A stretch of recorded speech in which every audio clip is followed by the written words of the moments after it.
রাঁচি নেতারহাট ট্রিপের বাইরে আমার আরেকটা সুন্দর অভিজ্ঞতা ছিল, সেটা হচ্ছে পাঁশকুড়ার ফুলের বাগান ঘোরা। আমার সাথে এই রাঁচি ট্রিপেই পরিচয় হয়েছে সুপর্ণদার সাথে। এখানে পাশেই টমেটো চাষ হচ্ছিল, খুব সুন্দর লাগছিল দেখতে। কিন্তু এই টমেটোগুলো যখন পাকবে আরও সুন্দর লাগবে, তখন কোনো ফুলের বাগানকেও হার মানাবে।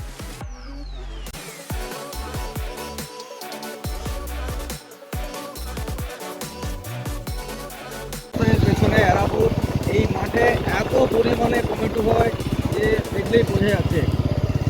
এখান থেকে গোটা রাজ্যে এবং দেশে সাপ্লাই হয় টমেটো। এই গোটা মাঠ টমেটোতে ভর্তি একটা টমেটো আর যে ফুল। বাপ, আবার গাছ লাগিয়ে দিয়েছে, এখন হবে টমেটো আবার। হ্যাঁ, তো সিস্টেমেটিক মানে তো হয়ে যাবে। ওরা আবার সারা বছর যাবে। এটা একটা উঠে গেছে, দেখো এটা উঠবে, ওটা লাগাচ্ছে। এটা ফুল এসছে মাত্র। সেখানে আর নেমে টমেটোগুলো দেখা হয়নি।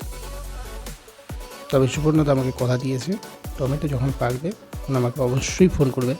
আমি তখন গিয়ে টমেটোর বাগান ঘুরে দেখব এবং অবশ্যই আপনাদেরকে আমি দেখাবো। ঘুরে আসার পরে আমি একদিন পাঁশকুড়াতে কৌশিকদের ওখানে স্টে করেছিলাম। তো পরের দিন সকালে হঠাৎ করেই সুপর্ণদার সাথে দেখা।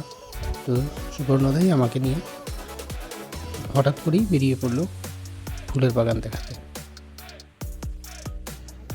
তো আমি আর সুপর্ণদা সেদিন পাঁশকুড়ার এত সুন্দর বিখ্যাত ফুলের চাষির এলাকাগুলো ঘুরে দেখেছিলাম। এটা বম্বে হাইওয়ে মনে হয়। এই রাস্তাটা দিয়ে আমি এগিয়ে গেছিলাম। পাঁশকুড়া নামটা আমরা অনেকবার শুনেছি। এখানকার ফুল নাকি কলকাতা সহ রাজ্যের বিভিন্ন বাজারে যায়, কিন্তু কাছ থেকে দেখার অভিজ্ঞতাই পুরো আলাদা। খুব সুন্দর চওড়া রাস্তা আর দুদিকে পুরো ফুলের বাগান। দূর থেকে পুরো মাঠ যেন দেখে মনে হচ্ছে রঙের কার্পেট দিয়ে ঢাকা। সারি সারি গাঁদা ফুল হলুদ আর কমলা রঙের উজ্জ্বল শেডে পুরো জমিটা ঝলমল করছে।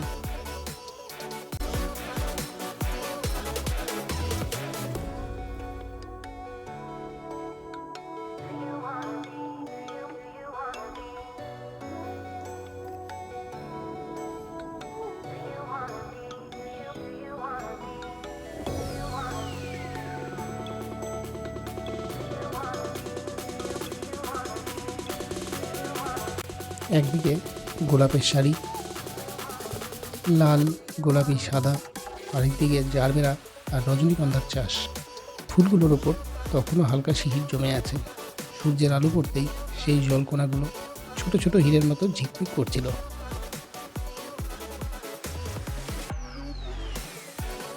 হালকা বাতাসে ফুলগুলো দুলছে।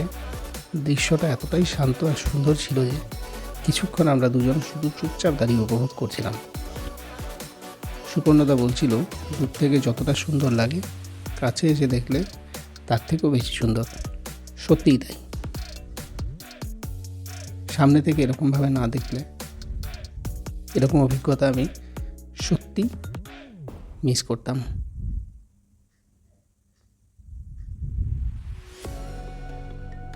এই জায়গাগুলো যদি কখনো ঘুরে দেখেন আপনারা, খিরাইয়ের নাম ভুলে যাবেন। আমি খিরাই গেছি, কিন্তু এই জায়গাগুলো যেন খিরাইয়ের থেকেও বেশি সুন্দর। কোনো ভিড় নেই, বাইরের লোকের কোনো এক্সট্রা নেই। চারদিকে নিস্তব্ধ শান্ত পরিবেশ এবং ভীষণ সুন্দর।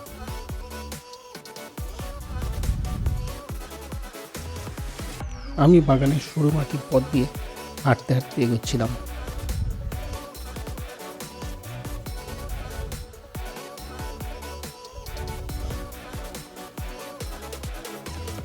কোথাও শ্রমিকরা ফুল তুলছে, কোথাও গাছের গোড়ায় জল দিচ্ছে। প্রতিটা ফুলের পেছনে যে কতটা পরিশ্রম সেটা চোখে পড়ছিল।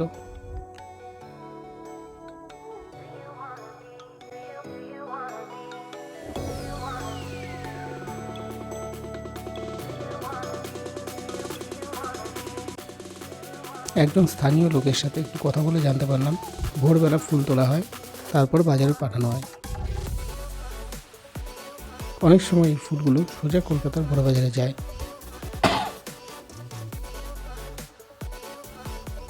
ভাবতেই অবাক লাগে যে ফুলগুলো আমরা পুজো বিয়ে বা অনুষ্ঠানে দেখি তার অনেকটাই হয়তো এখানকার মাটি থেকেই উঠে আসে। মাঝে মাঝে আমরা থেমে ছবি তুলছিলাম। ক্লোজ শটে ফুলের পাপড়ি স্ট্রাকচার আর ওয়াইড শটে পুরো রঙিন মাঠ। ক্যামেরার যতটা ধরা যায় তার থেকেও বেশি সুন্দর ছিল বাস্তবে। সবথেকে ভালো লেগেছিল পরিবেশটা। কোনো হইচই নেই, গাড়ির শব্দ নেই, শুধু পাখির ডাক, বাতাসের শব্দ আর ফুলের গন্ধ। মনে হচ্ছিল সময়টা একটু ধীরে চলছে। সত্যি বলতে পাঁশকুড়ার এই ফুলের বাগান শুধু একটা ঘোরার জায়গা নয়, এটা প্রকৃতির সঙ্গে, মাটির সঙ্গে, মানুষের পরিশ্রমের সঙ্গে একটা সংযোগ। সুপর্ণাদার সাথে এই রঙিন মুহূর্তটা আমার ট্রিপের একদম আলাদা একটা অনুভূতি এনে দিয়েছিল। আমি কিছুটা সময় ভুলেই গিয়েছিলাম যে আমি কৌশিকের ওখানে ঘুরতে গেছি।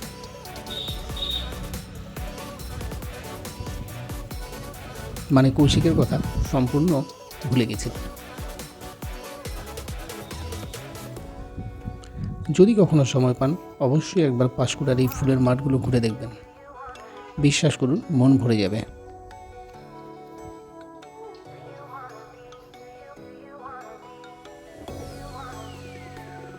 তবে আপনারা যদি ঘুরতে যান, কেউ অযথা কোনো ফুল ছিঁড়ে নষ্ট করবেন না।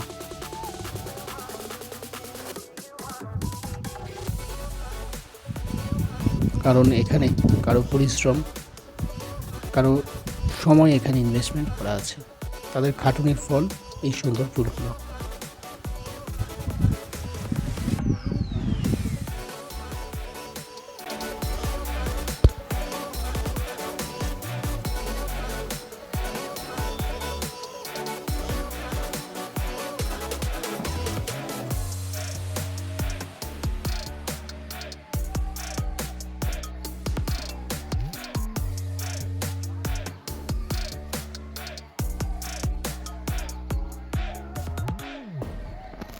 ফুলে গেছে, ও এর লস।